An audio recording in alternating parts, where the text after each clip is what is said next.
Okay, class 10. Now, exercise 4.1, question number 2, first part. Question 2 is represent the following situation in a form of quadratic equation. हमारे पास ये situation दे रखे हैं, इनको quadratic equation की form में show करना है और फिर हमें इसको सॉल्व भी करना है. तो सॉल्व करने का जो मेथड है मैं आपको इक्वेशन सॉल्व करते हुए समझाऊंगा. First is the area of a rectangular plot is 528 meter square. The length of the plot is 1 meter more than twice its breadth. We need to find the length and breadth of the plot. तो class सबसे पहले हमें इन्होंने क्या दे रखा है, इन्होंने हमें बता रखा है कि एक रेक्टेंगल है जिसका एरिया 528 मीटर स्क्वायर है. तो area of rectangle is length into breadth. अब इन्होंने लेंथ और ब्रेथ में हमें रिलेशन दिया. The length of the plot is 1 metre more than twice its breadth. That means length is equals to 1 metre more than means 1 plus twice its breadth means 1 plus 2b. ये इन्होंने हमें relation यहाँ पर बताया है. अब इसकी हेल्प से हम फाइंड करेंगे. We know that area of rectangle is equals to 528. Area of rectangle जो इन्होंने हमें दे रखा है 528 है. एरिया ऑफ रेक्टेंगल का formula length into breadth is equals to 528. Length की जगह हम ये वैल्यू पुट कर सकते हैं 1 plus 2b multiply by b is equals to 528. तो यहाँ से हमारे पास इक्वेशन क्या बन जाएगी, b plus 2b square is equals to 528. और इसको हम प्रॉपरली लिखें तो क्वाड्रेटिक इक्वेशन की फॉर्म में, तो 2b square plus b minus 528 equals to 0.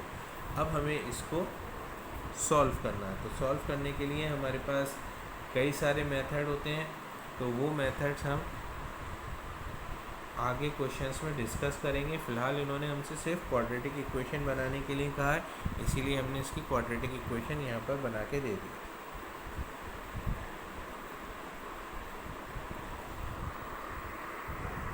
Okay class, second part. The product of two consecutive positive integers is 306. इन्होंने हमसे क्या कहा, दो पॉजिटिव इंटीजर्स हैं जिनका प्रोडक्ट 306 है. तो हमें उसकी क्वाड्रेटिक इक्वेशन बनानी है. तो लेट फर्स्ट इंटीजर बी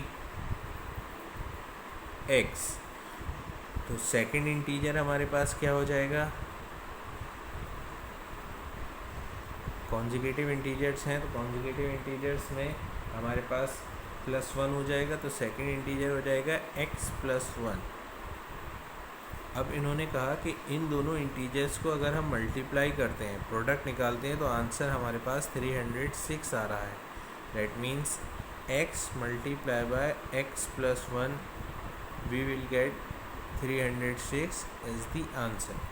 अब हम इसको सॉल्व कर रहे हैं. अगर ये क्वाड्रेटिक इक्वेशन बनाए तो x square plus x is equals to 306 and x square plus x minus 306 is equals to 0. तो ये हमने क्वाड्रेटिक इक्वेशन को स्टैंडर्ड फॉर्म में शो कर दिया. याद रखिए, क्वाड्रेटिक इक्वेशन को स्टैंडर्ड फॉर्म में कैसे शो किया जाता है, जब हमारे पास इक्वेशन की एक साइड में 0 आ जाए, तो वो हमारी स्टैंडर्ड फॉर्म कहलाती है quadratic equation.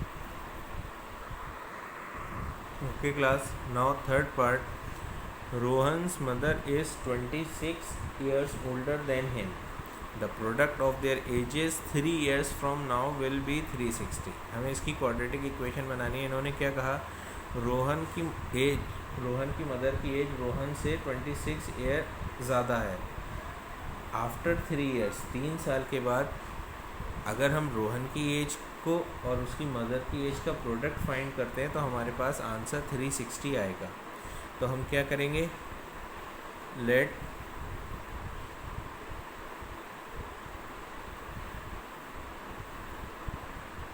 Rohan's present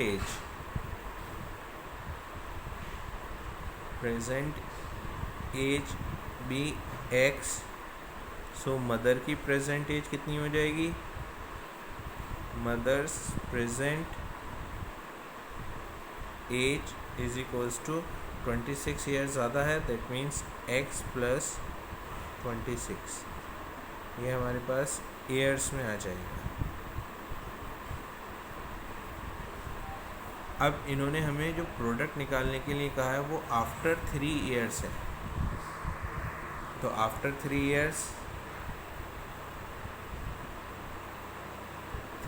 years Rohan की एज कितनी हो जाएगी?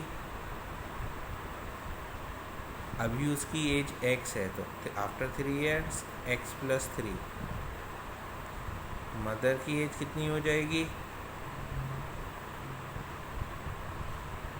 अभी x प्लस 26 है, तो x plus 26 plus 3, that means x plus 29 years. अब इन्होंने हमसे कहा कि अगर हम अब रोहन की एज को और उसकी मदर की एज को मल्टीप्लाई करते हैं, प्रोडक्ट निकालते हैं, तो आंसर हमारे पास 360 आएगा। That means x plus 3 if multiply by x plus 29 will get 360। इसकी इक्वेशन बन जाएगी, तो एक्स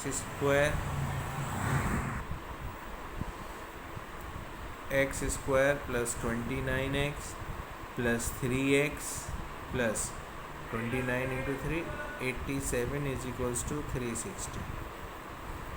तो ये हो जाएगा x square plus 32x plus 87 minus 360 equals to 0। इसको पूरा, तो ये बन जाएगा x square plus 3x 32x minus 273 is equals to 0। ये हमारी equation complete.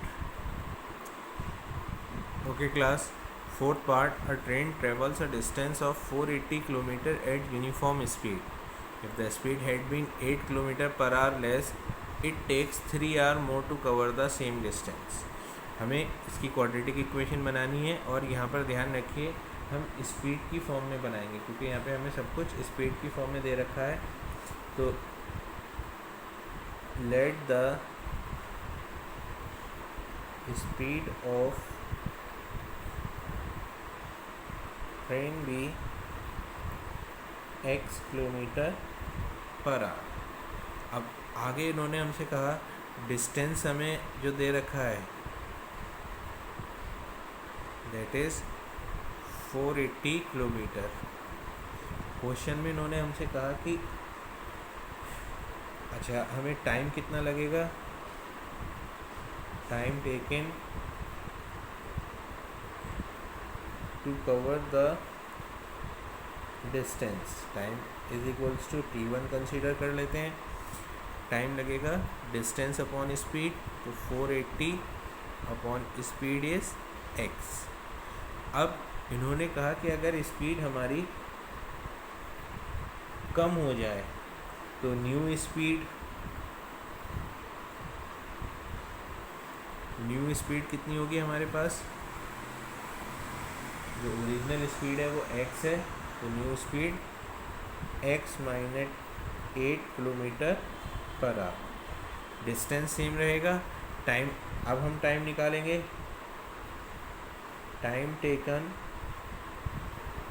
To cover the distance, इस बार हम इसको टाइम 2 कंसीडर कर लेते हैं, तो वो हो जाएगा 480 अपॉन x माइनस 8, क्योंकि टाइम का फॉर्मूला डिस्टेंस अपॉन स्पीड, तो इस बार स्पीड x माइनस 8 थी। अब यहाँ पर जो ख़ास बात है वो ये है कि अगर हम टाइम 2 में से टाइम 1 को सब्ट्रैक्ट करते हैं तो हमारे पास कितना आंसर आना चाहिए? 3 आवर्स, क्योंकि दोनों में 3 आवर्स का डिफरेंस है। तो it means 480 upon x minus 8 minus 480 upon x, तो आंसर हमें कितना मिलना चाहिए? 3। यहाँ से हम LCM ले लेंगे, x minus 8 into x is equals to 3, तो ये 480 multiply by x, it becomes 480x minus 480 multiply by x minus 8। यहाँ तक हमारे पास इक्वेशन बन गए। इसके आगे अगर हम इक्वेशन बनाना चाहें तो ये हो जाएगा 480x minus 480x minus minus plus 480 into 8 तो 0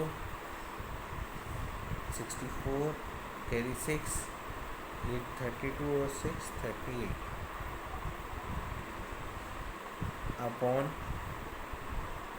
x minus 8 into x, or we can write x square minus 8x is equals to